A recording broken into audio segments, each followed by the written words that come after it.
Hello guys and welcome back to MS Tech Tutorials, and in today's video I'm going to be going over how to equip the Grandmaster Crescent in Marvel Rivals. And let's get straight into the video. So this just happened after the mid-season update, so if you were Grandmaster or above you do unlock this Crescent.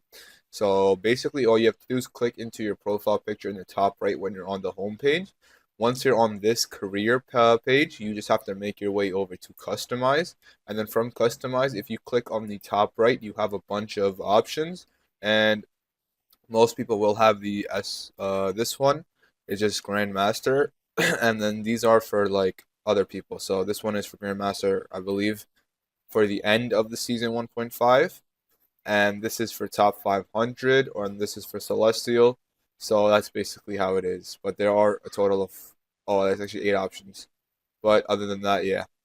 And that is basically it for the video. If you want to look for Grandmaster specifically, there is 2 pages. This is for Season 0, this is for Season 1, or Season 0, and then this is Season 1, this is Season 1.5.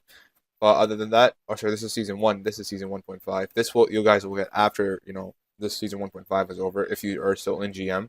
But other than that, that is basically how you click. You just hit left and hit confirm, and you have it on your banner. And other than that, that is basically it for the video. Thank you guys for watching. Make sure to give the video a thumbs up, subscribe to the channel, and have a great day.